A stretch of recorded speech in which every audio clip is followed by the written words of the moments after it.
Welcome back to another episode of Hazy Headed with the mini-series Forging a Stoic, where I'm reading Meditations book by book, or essentially chapters, and I've got to say, this one struck deep. This is book 2, and it has started off with a bang. The first book kind of introduced the idea of gratitude for those that were in Marcus Aurelius's life, and now we're getting to the nitty-gritty of psychological thought, philosophical thought, and all these things that he has structured his life around.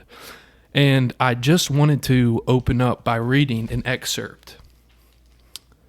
Yes, keep on degrading your soul, but soon your chance at dignity will be gone. Everyone gets one life. Yours is almost up. And instead of you treating yourself with respect, you have entrusted your happiness to the souls of others. What a scary thought.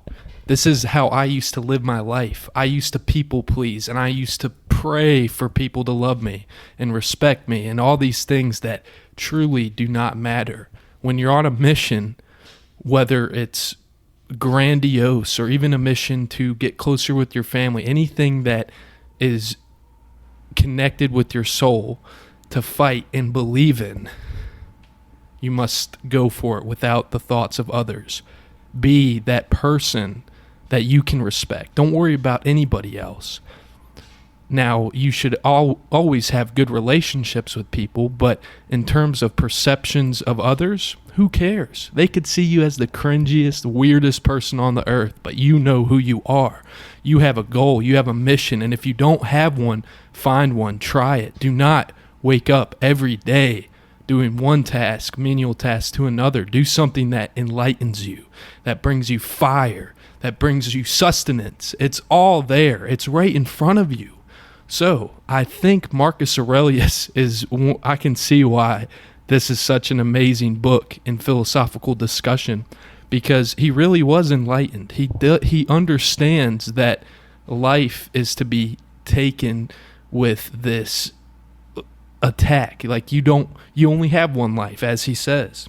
And this chapter has just enlightened me on so much of my own life, where I would drink at bars and I would want to be known as the cool guy or the funny guy, somebody that is out of respect. Like I just wanted respect, and I didn't realize that I didn't respect myself. And he lays this out perfectly. This whole chapter talks about that. Here's another thing that stood out to me in this chapter. Nothing is more pathetic than people who run around in circles, delving into the things that lie beneath, and conducting investigations into the souls of the people around them, never realizing that all you have to do is to be attentive to the power inside you and worship it sincerely. To worship it is to keep it from being muddied with turmoil and becoming aimless and dissatisfied with nature, divine and human. What is divine deserves our respect because it is good. What is human deserves our affection because it is like us, and our pity too, sometimes for its inability to tell good from bad, as terrible a blindness as the kind that can't tell white from black. Sit with that for a moment. Think about how much we run in circles, essentially, is what he's saying. We are grasping onto these menial things that don't mean anything. Who the fuck cares about this TikToker who got this Lamborghini for an OnlyFans model? That is so stupid. And that is the type of stuff that distracts the masses. Imagine if we all thought like Marcus Aurelius. Imagine if we all pursued our inner divinity. And it's funny, I was wondering why this book was called Meditations, because you would think that it's more just purely philosophical, but right off the bat, I'm getting this deep spiritual connection that Marcus Aurelius had. And I think it's crazy to think about that this was 2,000 years ago. These are practices that we could have evolved as a society, but instead, we have communism, capitalism, all these things that emphasize different parts of our brain, that whether it's emotion or it's money, things that stimulate us almost in a superficial way. And I'm thinking, how did we get away from this. And here's another excerpt that made my jaw drop.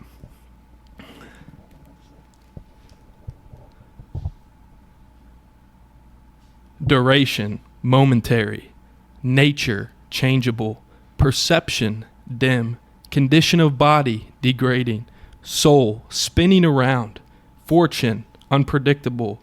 Lasting fame, uncertain. Sum up, the body and its parts are a river, the soul a dream, and mist, life is warfare, and a journey far from home.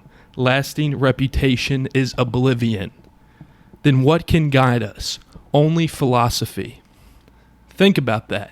We are beings of people that are degrading by the day. You could be the youngest person on earth, and 200 years from now, no one's going to know your name. And that's kind of beautiful when you think about it. So he is saying dive within. Dive to your source of philosophy. Learn what your philosophy is. This is kind of part of my journey too. I was so misguided. I only cared about pleasure. And it's funny, he bashes pleasure in this, almost to the point of pleasure is just as bad as mistreating somebody. Living life is unhonorable that way. And he is pretty much describing a world in which we have these realizations that nothing is permanent. And we think about that from time to time, but what if you truly ingrained that into your soul? Would you care? Would you be rude to that person that might have done something rude to you? All these things, that little things that stack up over time and we hold on to like grudges. It's like, what's going to happen? 200 years from now, they're going to be in the dirt right next to you, probably not far from your gravesite. So at the end of the day, fuck it.